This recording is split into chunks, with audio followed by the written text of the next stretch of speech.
Hello everyone, and welcome back to another video. In case you are new here, my name is Sarah, and this channel focuses mostly on our life in Japan, as well as cooking videos. If this sounds interesting to you, don't forget to subscribe for more upcoming videos. It was the next morning in Ibaraki, and we had a quick breakfast at the hotel, because our next trip was already waiting for us. After breakfast, we visited Kasumigaura Park in Tsuchiura. Here you will find a Dutch-style windmill surrounded by countless lotus root fields. The scenery here instantly reminds you of the enchanting Studio Ghibli landscapes from the works of Hayao Miyazaki. You could spend hours here watching the water wheels and listening to the rustling of the lotus leaves. Even though it was a national holiday that day, the place was almost completely empty. Personally, I think it's really nice that Japan has at least one public holiday almost every month, giving people a long weekend. Many people spend these weekends with the family or meet up with friends. I think that's really wonderful. After such weekends, you always feel refreshed and have created lots of beautiful memories together.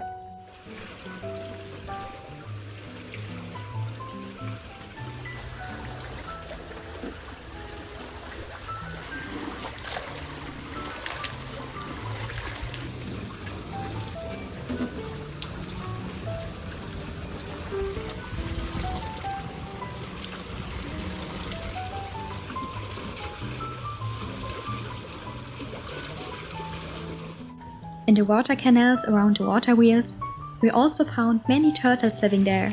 They were really cute.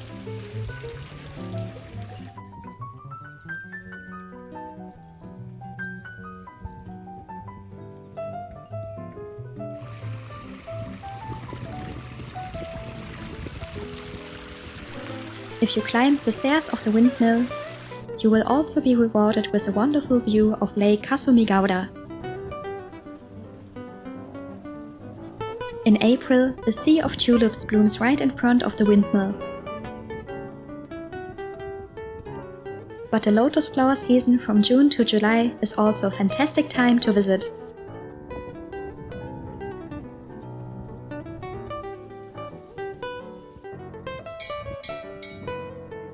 In the colder seasons, the park hosts illumination events, where the windmill is beautifully lit up in vibrant colors, creating a magical nighttime atmosphere.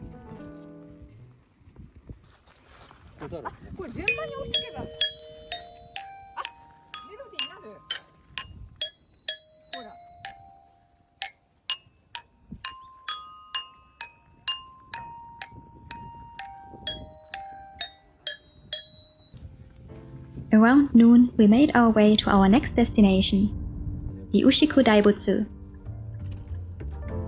This Buddha statue is an absolute icon and a landmark of Ibaraki Prefecture. If you ever visit Ibaraki, coming here is an absolute must. I think most people who hear about the Buddha statue in Japan immediately think of the great Buddha of Kamakura. I only learned about the Buddha in Ibaraki thanks to Hikaru while we were still in Germany. Did you already know about the statue in Ibaraki before watching this video? Let me know in the comments.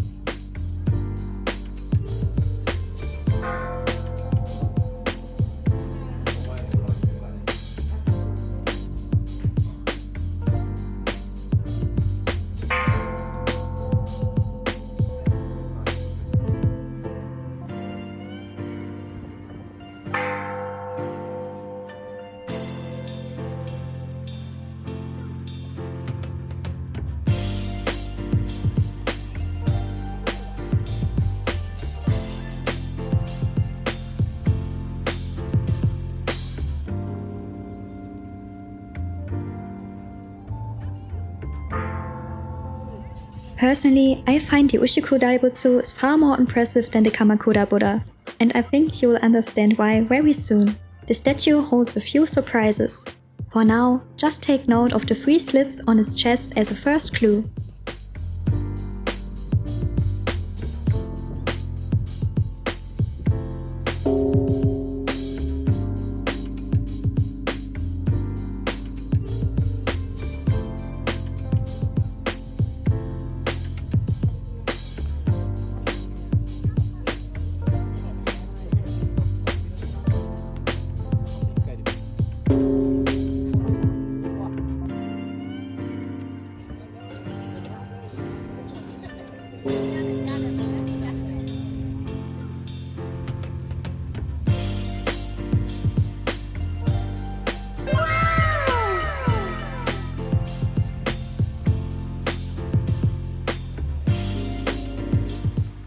Right before you reach the Buddha, there's a small koi pond where you can buy fish food for just a few coins.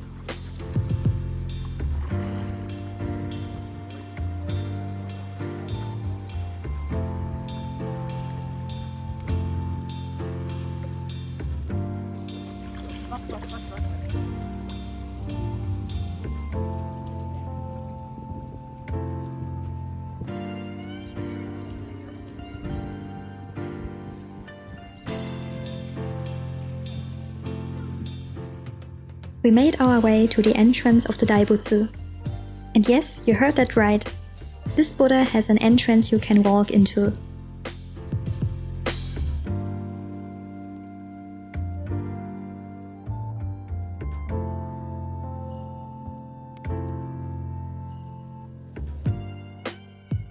But unlike Kamakura, this one isn't a small unimpressive opening. First, you have to take off your shoes. Entering the sacred interior of the Buddha with shoes is a big no-go here. From here, you begin a spiritual journey inside the Buddha.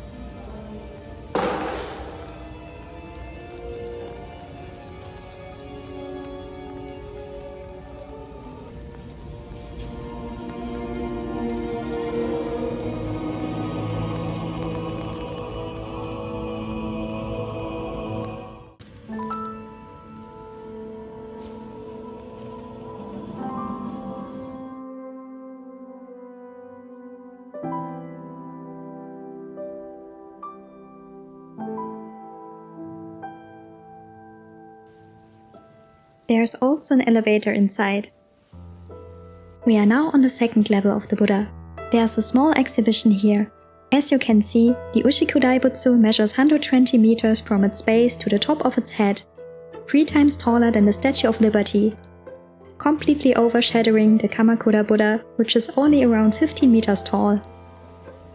Of course, bigger doesn't always mean better, but what's offered to visitors here is truly impressive.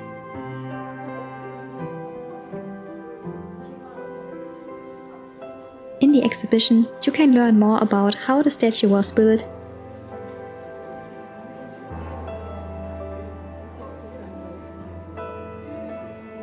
and enjoy displays that show how the surrounding landscape changes through the seasons.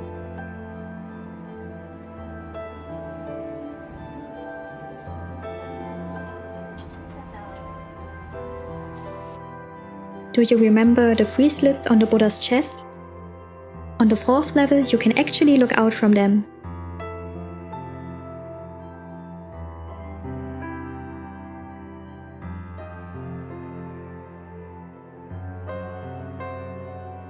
You will notice that the Buddha is overlooking and watching over a large cemetery.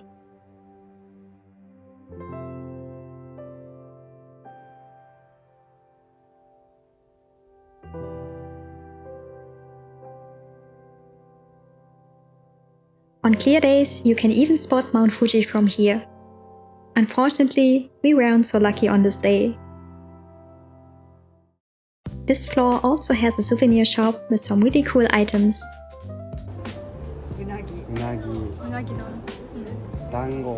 Hikaru bought the Buddha keychain and the sticker. I bought an omamori for my friend Mati, as well as some incense and my favorite scent, Kinmokusei, along with a beautiful incense holder. I also bought my very first Goshuin Cho here, a temple stamp book that's a must if you plan to visit many temples and shrines on your trip. At each temple or shrine, you can receive a Goshuin, a hand-drawn calligraphy stamp that includes the name of the temple, the date, and a red seal. It's like receiving a spiritual blessing that you can collect and take home. So I got my very first Goshuin here. Unfortunately, I'm really bad at remembering to bring my book with me everywhere. I have missed the chance to collect stamps at several amazing places. But you can still receive a Goshuin on a separate paper and paste it into your book later. Of course, it's most beautiful when they are all collected in one book. On the 3rd level of the Buddha, You will find over 3,000 golden Buddha statues lined up in shelves along the walls. They are absolutely stunning, but they also carry a deeper meaning. Each statue has a nameplate attached to it. These Buddhas have been dedicated to both living and deceased individuals. Visitors can sponsor a statue while still alive to accumulate spiritual merit or ask for blessings and protection for a good rebirth. They can also dedicate a statue to a deceased loved one to express love, gratitude, and care for them on their final journey. It's also a lasting way to remember them. Even if no relatives visit in the future, monks and visitors regularly come here to pay respects and pray. No one is ever forgotten. The ashes of the deceased are also interred inside the Buddha, but not inside the golden statues as you might think. They are placed in small urns in a separate room on the 4th level. Traditional outdoor graves are also available here, the ones we saw earlier from the Buddha's chest. Born in the shadow of the Buddha, laid to rest in the light of the Buddha. As you can see now, this place is much more than just a tourist attraction. It's a place of peace, faith, and remembrance of our ancestors.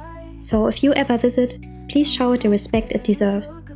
For example, you can buy a gold leaf and place it on the Buddha to pay your respects. It's also a nice way to leave a mark of your visit. And maybe, little by little, this sacred place will shine even more golden in the future.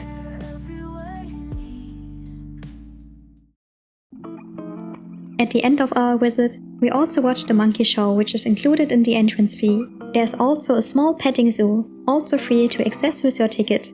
So the Buddha grounds offer plenty of entertainment for children as well. I had never seen a monkey show before, so it was first time for me.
In the afternoon, we headed back to Tokyo.